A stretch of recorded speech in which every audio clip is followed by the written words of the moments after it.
Good afternoon. Today is the 31st of May and the tweed jacket is conspicuous in his absence, but nevertheless we're going to answer your questions from a couple of days ago, and as a bonus I'm going to tell you about some of my favourite automotive YouTube channels. So I had a few questions on the video on Wednesday when I asked the viewership to submit some. And we're going to start from Planet Auto, who asks the following. Interesting to hear the origins of the infamous tweed jacket. To that end, how did you relate the jacket to your channel? Was it planned, or do you think that works? Well, when I first started out wanting to review cars, I for some reason thought that the jacket was always going to be part of it. It was something that I wore during that Avengers film I did at school, and the sort of characters kind of went from there. You know, I've watched things for years like The Nostalgia Critic, if some of you remember who he is, and internet reviewers for many years have always had a kind of a quirk to sort of set them apart from, you know, everything else, because the actual process of talking about a car or a film or whatever it is, it can get very dry and boring if you don't have something that sets you apart. And as far as I knew, you know, there wasn't anybody else called Tweed Jacket Reviews, so it kind of started there. It was, you know, part and parcel of what I wanted to sort of achieve to make things stand out. I hope that answers your question, Planet Auto. Next question's from a very long-standing viewer for my channel, Stanley Leopard. Each review starts and ends with a phone call featuring dialogue from a vintage UK TV detective series. Yeah, that's a fair assessment of what happens. How did you become interested in these programmes? I saw them first time round, but I'm sure you're too young for that. Well, yes, I mean, the only series I've talked about so far that I remember watching first time round is, unless you know, count Life on Mars or Ashes to Ashes, which, you know, I did see first time round, but, you know, they're set in other time periods, was Bugs, which was first broadcast on the 1st of April 1995, when I would have been about 12. But for the rest of them, I think it probably comes from the fact that my mother was very into things like The Avengers and The Prisoner when she was younger in the 1960s, and she had a copy of a book called The Prisoner Comparison. I think it's by a gentleman called Alain Carassi. It's a sort of originally French title translated into English. That was probably published in the 80s or 90s, I think.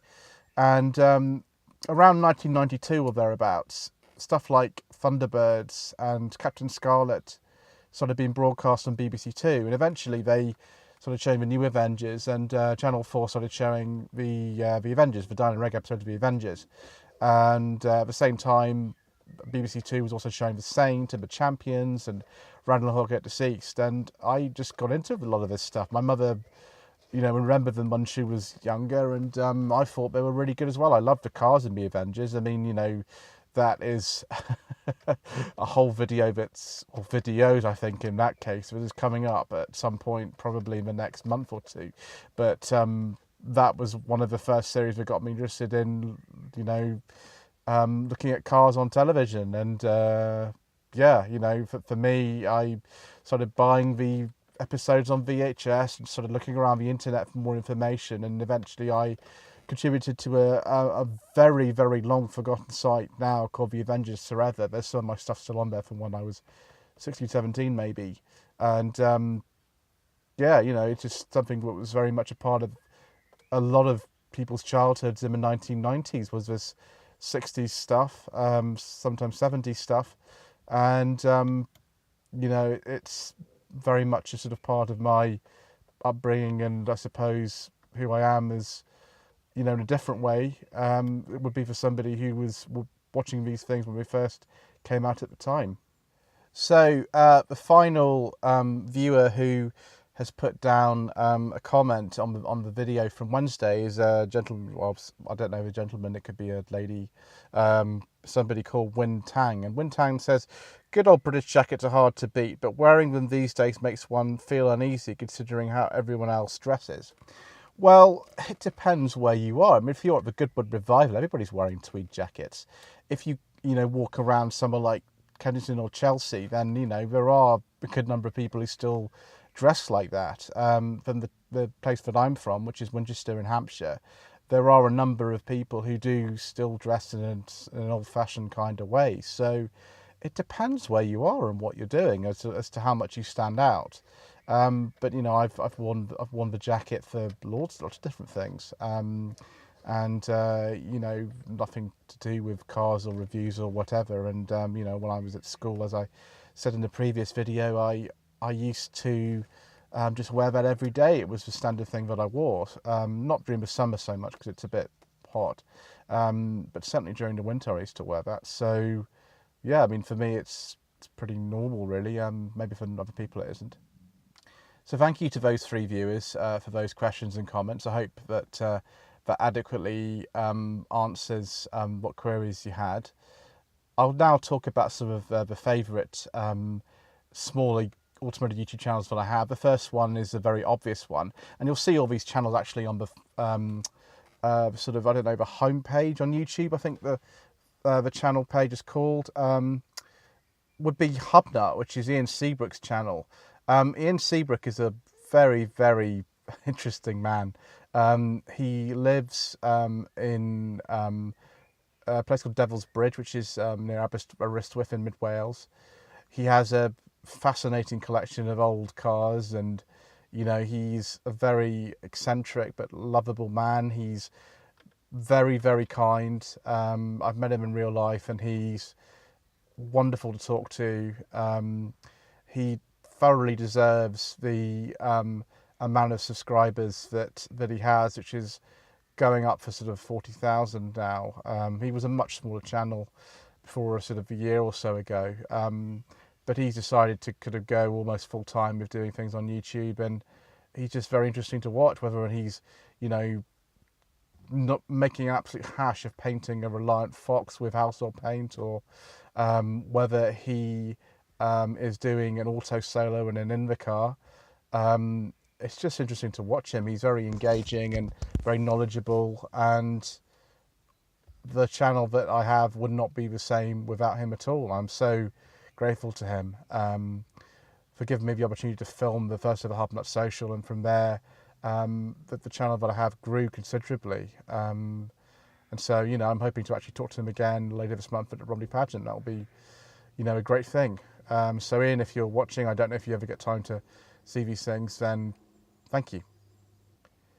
Next channel that I really like, and I could talk about big channels like Carwow or Carbuyer or Doug Demure or Hoovy's Garage or something like that, but we're only going to focus on the smaller ones that I like. Would be JM on Cars. James Martin, he's a former film cameraman and sort of editor who has a passion for cars, and he started off with a Lotus Evora and wanted to document his ownership experience of it, but his Lotus ownership experience has grown massively. He's now on a similar number of subscribers to Ian Seabrook, and he is a really, really lovely man. He was the first person who ever accepted a car offer review from me, which was my wife's MG3, and it was a brilliant experience I had with him. He's very knowledgeable. He loves fast cars. He has a thing for British made cars as well, which a lot of us, I think, who watch this channel, including me, do. And he's just a really engaging person to watch. He was somebody who encouraged me to get started, because I thought, he just has a sort of way about him that is not the sort of classical way that I think you traditionally present a car review. So that encouraged me to sort of find my own sort of niche, and I recommend his channel thoroughly. It's fascinating, the sort of variety of stuff he's got on there. He's got everything from Porsche 911s right the way through to maestro vans, and he loves everything in between. So yes, Jammin Cars is another favourite of mine. Next channel that I'd recommend would be Planet Auto. Ben, Annabelle and Michael from Planet Auto are wonderful people. Ben is going to come and do some stuff with me next week, and it's going to be great. It's going to be a lot of fun. He's got a huge number of cars that he's owned. Planet Auto has a massive back catalogue of videos. They've got over 90 reviews of cars over the last couple of years, which is amazing considering they haven't been going that long, really. They also have about 250 other videos on the channel, all sorts of stuff. They're massive petrol heads. They have a lot of experience, and the videos just keep getting better, and they thoroughly deserve the success that they are having, and the numbers are increasing over time. They're particularly sort of specialising in some of the MGs, the newer MGs, because that's what they sort of started with, and they're very knowledgeable about those. But they've reviewed all kinds of things. I mean, there's a Subaru BRZ on there. There's Dacia Duster. I mean, anything they all sort of do, and they're sort of most generous with the way that they kind of approach the manufacturers. So that's why they get all this different stuff to drive. So I'd probably recommend having a look at their content. The Seat Ateca review they've done recently is particularly good. Next, we'll have Matt from Furious Driving. Matt's someone I've only been in contact with quite recently, but we're off going to do something together again next week, and I'll tell the viewers more about that probably on Monday. But Matt's channel's been going a really long time. I think it's something like 9 years, and it was quite small for quite some time, I believe. But recently he's got into a lot of the stuff that I'm into: old Rovers, some old Fords. He's also reviewed stuff like Seat Leon, ST Cupra, the newer ones and things. And he has a real enthusiasm about him, the way that he kind of approaches these things, and the sort of self-deprecating manner. He's always tinkering around with sort of old cars in a similar manner to Ian Seabrook, he has just a real kind of sort of relaxed approach about what he does, and he's very, very particular about the way in which he gets all the information out there as correct as possible. So yes, please have a look at Matt's videos as well. Last channel I'll mention is another Matt, Matt from High Peak Autos. Hoping later this year to go up and do, maybe a video with Matt. He's been going the same amount of time as I've been going, but he's got something like 14 or 15,000 subscribers now, which is just incredible. He does very, very high quality reviews of cars that are, sorry about the finger on the lens there, the cars are very popular up in the place where he works. He's a used car dealer from the Manchester area, and he's got a real sense of humour about the way that he approaches things, and a very kind of approachable way that he does things.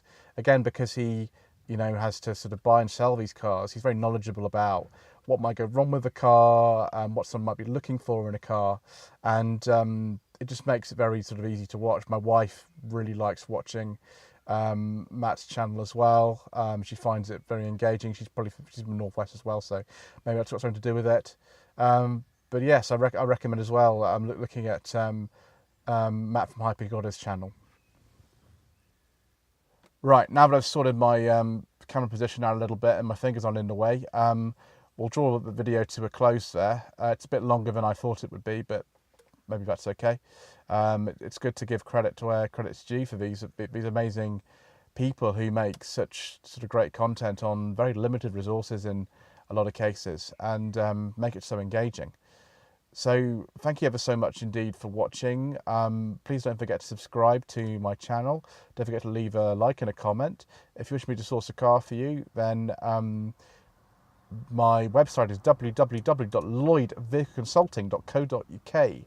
There's a contact tab on my homepage or website if you want to get in touch with me. I'd love to source a car for any of you out there if you wish for me to do that. I've also got a Facebook page. It's facebook.com/Lloyd Vehicle Consulting. Thank you very much indeed for watching.